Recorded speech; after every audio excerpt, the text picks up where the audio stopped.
Okay, with Bob Dawson, winning screenwriter, Beings of an Inferior Order, 19th century Supreme Court case.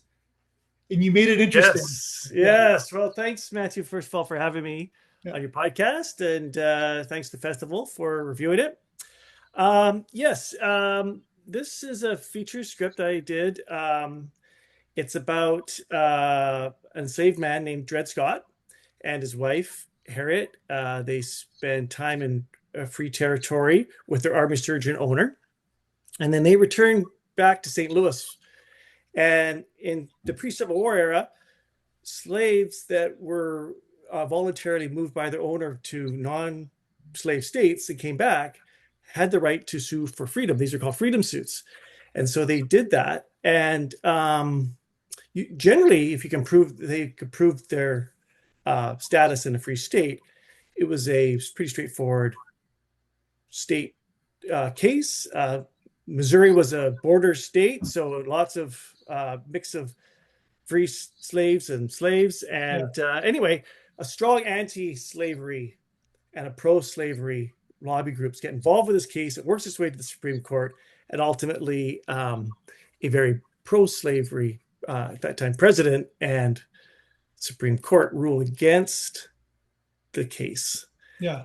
and declare them beings of inferior order, so they don't get their citizenship. And it actually, that ruling really is designed to prevent any future freedom suits moving forward, and really brought into the question of whether Congress had the power to declare any state free. So anyway, that really led to the really dividing the nation and the preconditions for the Civil War.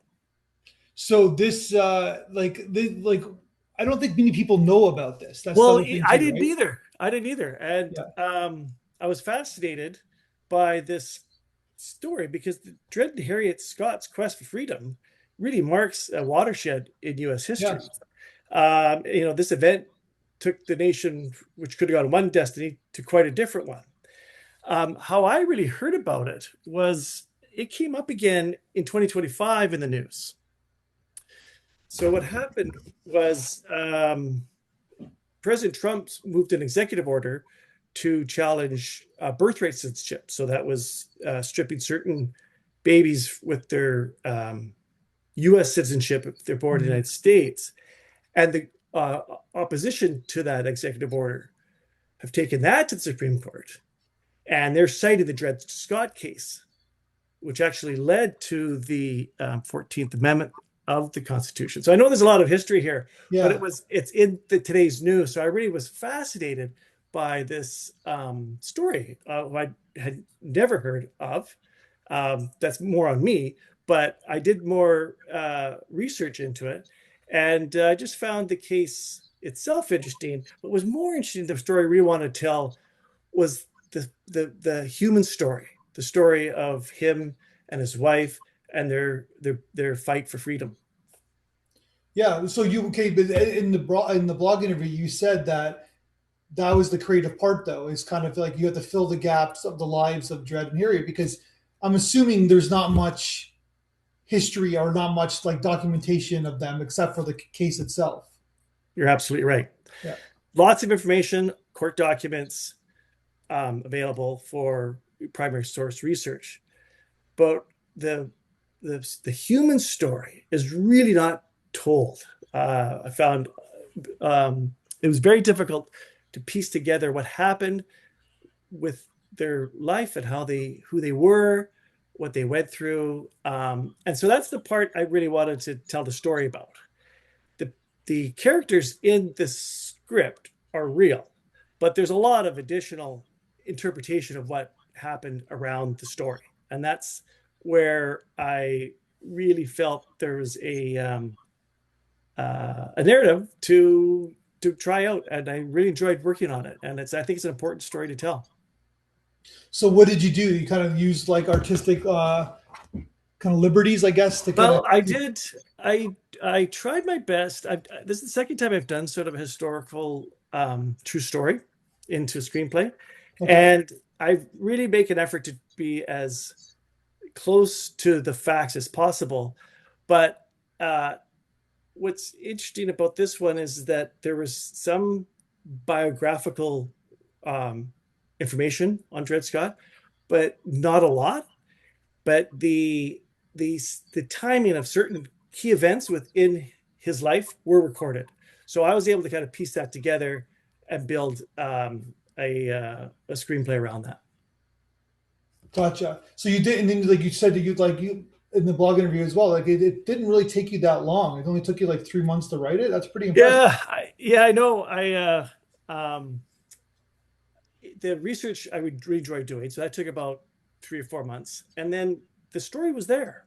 It was just sort of piecing together, and then the characters came alive, and I did it pretty fairly quickly, and I guess that's just the flow. Like it's not really wasn't my story to tell, so I didn't have to create the ending. It's already done, but I it was the pieces of the building the arc of the plot, which I filled in the pieces. So you're always working. I guess you did, like you said, you did the last one, another historical screenplay, right? Well, Double Agents, right? Yeah, that's right. Well, I just retired last year in 2025, and I've done two features within 12 months. And I'm working on a third one. So I'm obviously trying to get something out of my system. So what did you retire from? I was spent 25 years in the health policy and government relations in a large pharmaceutical company. And I actually started looking at screenwriting during COVID. And at that time, I was really busy at work. Our company was in the race for the coronavirus vaccine. And I was finding that a lot of the hobbies and um, pieces that kind of give you sort of a break from work, you could do during COVID because of, my interests were sort of sports and, social events, and you couldn't do anything. So I picked up a book about screenwriting. It's called The Coffee Break Screenwriter by Pilar Alessandra. And really what she was writes about is just not the business of script writing, but really the art and craft of writing it and the structure. And so I reached out to her, and she was just starting to do her courses online because of COVID. And so I signed up, and every Saturday took a course with her, another Zoom call with other students, and learned the practice and art of building these scripts. And then we had a sort of class project. So write what you know, sort of the rule number one. And so all I know really about, other than pharmaceutical policy, was sports and music. So my first class project was on sports comedy. The next one was on music. Actually, I submitted that one to your festival. It was finally done. I reworked it and did it. And the feedback I received from your festival was so positive, so constructive, that it really encouraged me to stick with it. Then when COVID sort of ended and I was back to work, I sort of dropped screenwriting and was just too busy. But then last year when I retired, my wife suggested, why don't you find a hobby? Yeah, So I picked it up again, and I've really enjoyed it since. that's a great origin story. And then so you just keep doing, you keep plugging away. Yeah. I mean, it's this right now. I'm writing about things that I'm interested in. So these are sort of historical, personal stories Yeah. that are behind a major event that we've heard of. So that's really what I'm working on, and I'm doing one. I'm in halfway through one now. So I don't know how long this will last, but right now it's sort of my little niche, and it's something that I'm enjoying doing. I enjoy history and doing the research, and then building the script around it. So I'm assuming you're a movie lover then. You like movies. Yeah, I do. Yeah, it's great, and I actually drawn to lots of movies that are about biopics or historical recreations. So that's I do you do picture what it would look like as a movie when you write scripts. I'm sure you know that from all Yeah. your work and the interviews you've done. It's hard not to draw on what you like and what you've seen before. So you like to doing the research, and then you kind of like, but then you've kind of understood the structure of screenwritings from the past and kind of the Yeah, present. And then, did you write when at your job? Like, did you do a lot of writing at your job?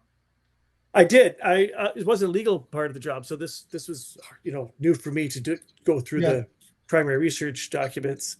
But I did do a lot of writing with my work, and I enjoy writing. Like it's as I'm sure as you have interviewed others and talked with others, it's a, if you don't enjoy it, it's not something you want to do. Script, like even reading a screenplay isn't easy for people. Like, I mean, yeah, you do it as a business, but it's a different structure, right? Like it's you really have to have experience in reading and going through scripts. And I've shared my limited number of scripts with friends and family, and I really appreciate them reading them. But I really value festivals like yours where you have an independent reviewer, you have experience in reading other scripts, and you provide feedback that's really impartial and unbiased, and that helps people like me become better writers. yeah. That's amazing.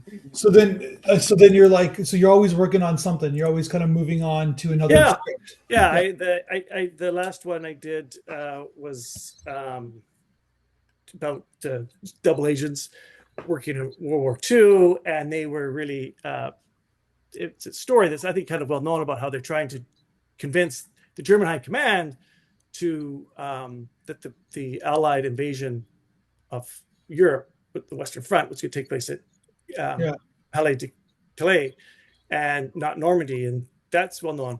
But really, what I found fascinating was the story of those double agents and the people that ran them. And so I did that, and then I was sort of really like doing the research, putting it together, and then submitted. I got really good feedback around that. And then really I wasn't looking for, something for another story, but then this Dred Scott case came up and it was in the news. mhm. And then I just started peeling one onion back after the other until I got to this story. And I really wanted to know more about it. And I didn't know anything about this really historical uh, landmark case that really had an impact on the course of US history and constitutional change that was really driven by uh, Yeah, two people. yeah. It is amazing. But you are Canadian, though, right? I am. I am. Yeah. Where do you live? I live in the West Coast, Sydney, British Columbia. Oh, okay. You live in BC. So you're BC, like, so yeah. the, but you, but what I'm saying is I'm Canadian too. So we have that kind of different perspective of like the States. It like hovers over us, right? Like no other country does, right? Like That's we're right. Oh, consumed no, yeah, for sure. by its Yeah. advertising, consumed by its television, right? So Mhm. And I didn't if want to we get be, more American news about politics than we do Canadian news. and I think a lot of people find U.S. history more interesting than Canadian history. Or at least we learn more about it in some ways, where You learn we more pick it about up it. through our our Yeah. cultural Canadian influences. history is pretty cool too, but it's like It people is. don't, And the one but I'm working on now is a Canadian historical event. yeah. Because American history's got the whole like independence and like fighting off the British, Yeah, yeah, and then the dark yeah. side of like, but then Canadian. Sorry, I was gonna say dark side of slavery, but Canadians are just as complicit, right? So yeah, I find that I needed to be very sensitive how I approach this story because I'm so separate from the history of the United States and slavery. I'm not an expert in it. Uh, yeah. I wanted to make sure I treated it with some honesty and sensitivity, but it was a real challenge. So you also said in the blog interview that apart from writing, what else are you passionate about? And you said I love sports. Yeah. What sports do you love in particular? Yeah. Well, I like to play them, but I more like to just watch them. I love Okay. football, hockey, baseball. Um, People catch me watching curling. They catch me watching golf. I don't know. For me, I love the different types of sports. I love playing sports. Do you have a It's favorite not. sport or? Hockey for sure, ice Okay. hockey, um, So does that and make you then a Canucks followed by fan then? football. Yeah, yep. I'm actually a Flames fan. I was born and raised in Alberta, Okay. um, but lots of Canucks. Looking for a Canadian team, but not so much luck this year. So you got that you're around during that like the whole like Flames Oilers kind of rivalry in the 80s, right? You're familiar with that, are you? Oh, I'm Canadian and I'm 50, right? So yeah, I'm familiar with it. Yeah, yeah, Yeah, that's yeah. right. Yeah, no, the Battle of Alberta, couldn't beat it for sure. But you Yeah, got the one Stanley Cup, right? So got the one. Um, we're still, living off that one. But right now is like when the Canadians were in the last round. I really got behind the Habs, and oh man, I was against. I'm from Niagara Falls, so I'm a huge Sabres fan. that's fair. That's Yeah. totally fair. I So think the Sabres were certainly the dark horse favorite for everybody. not in Toronto, but basically everybody kind of ride the coattails of And my of first my yeah. first script that I did is that sort of practice with the class was a baseball comedy, Yeah. and so I enjoyed that, and I might get back into doing more of what I know. But right at the moment, it's I've just been focusing on these stories that I'm sort of really Yeah. interested in doing the research. Well, yeah, baseball is probably my favorite. Well, it is. It's my favorite sport by far. Yeah, Yeah, yeah. I coach my son's baseball. Like I'm like yeah, good for you. I That's watch I coached my kids baseball, both my son and any daughter. advice. Any advice from a coach? I was not a very good coach. I, I was just making, I was just happy to be there. The Yeah, kids knew more about the sport than I did. yeah, I'd give signals and they would just sort of nodded. But I think just being there, being in the field, yeah. having fun, that was the most important. And I I'm was glad, I was glad to do it. But you know, I was still a dad coach. I'm learning that I'm overly competitive. I'm like I get Yeah, too involved in the game. It's been yeah, 2 games. It's 2 games in, and yeah. like my Don't son's yell at the 7. ref. Don't yell at the refs. Don't yell at the umps. Yeah, Never helps. but oh, they're terrible. Anyways, they're terrible. But I didn't say anything. But my son's 7, right? He's really into baseball, like That's because great. probably because like he comes into this office and there's baseball on, and Yeah. and like and I just want to win. But it's not what it's about, right? But yeah, No, I think that's good. I think it's good to want to win, especially when they start getting that competitive level. Is he a Jays fan? yeah. You kind of have to be if you're yeah. I'm a diehard Jays fan. Like Yeah. yeah. Yeah. No, I really I love baseball. I love the uh well, W. Kinsella and some great Yeah, baseball Chili authors. Joe. Yeah, yeah. And so my that first little script was about a small town, sort of a struggling kind of Rust Belt kind of town that's kind of having a difficult go of it. They bring in a sort of a third-rate AA baseball team to kind of bring some life back to the town, and the mayor really Mhm. gets behind it. But the story is really about the funny characters you see in baseball. So a lot of them are built off some of the kids I coached, just sort of transported them into being what would they be like if they're adults and still play baseball.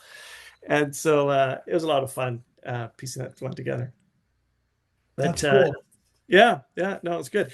The when I was doing the research for um, this Beings of Inferior Order, I read the screenplay of 12 Years a Slave, which was written by uh, John Ridley and I think Steve McQueen. It also became a movie. It's based on a Yeah, true it story. won an Oscar. Yeah. It did, yeah. And just to kind of get that the language and the flavor and Mhm. the tempo. Now that was a sort of a different part of the story of U.S. slavery, but it was insightful for me to see how to do it properly and how to write it. My script's not as violent or as difficult that story because this becomes more of a legal case as it works its way through the court system. But doing that kind of research and also looking at other screenplays, I think is really beneficial. Yeah, 100%. So yeah, so then okay, so you always can work in, you're always doing things, you're retired, so you got to kind of got some time. You seem to be in Yeah. great health. So you could be doing this for the next 40 years of your life then. right? Till they run out of ideas, till they I don't run out think of you're going to run festivals. out of ideas. Well, to run out of festivals, that's the best part. Like, it's again, I can't stress enough for people who are interested in doing this work as a hobby. And some may have, I know you have a lot of uh, people who you've interviewed who do this as a professional business, but the opportunity that Wild Sound and the Feedback Festival provides for both professionals and for amateurs, it's a great venue because you get the kind of analysis and feedback that really helps you become better. And if you're enjoying it, there are lots of these types of festivals. Some are good, some are bad, but and there's not a lot of Canadian ones. So I was really happy I'll when I finish this next one I'm working on, which is Canada one, I'll definitely submit it for review and maybe get some of the extra support that you have for writers. I know you've got some great programs and Yeah, I love additional for you to do. resources. I love to do the script as I for the Zoom full script reading of it, but that's just me. I love to get this off the page like the full script. So I think, Yeah. yeah, And I think I'd like to do that too. I haven't done that yet, and I think you're one of the few festivals that do that, and yeah, it's a great opportunity. yeah. Well, whenever you're interested, I think I've been bothering you a little bit about it. So basically, I No, apologize. I'm in. I'm just gonna. I think that I'll see this one I'm in doing now. I think might be better for that type of format. Well, anyway, any of them they're good. The more even Yeah, descriptions, you always have good narrators. It's always like the more descriptive, sometimes the better. your team is excellent. Excellent. Yeah, it's really good. All right, man. I appreciate it. I didn't pay you for saying all this too. So No, listen, it's not why I said it. I appreciate you giving me the opportunity to come on your podcast, and thanks for this. all right, man. Let's talk All again right, soon when we all right. either on Zoom or we for reading or we do another interview when we showcase another script of yours. Okay, you bet. Take care. Thanks, Thank Matthew. you so much.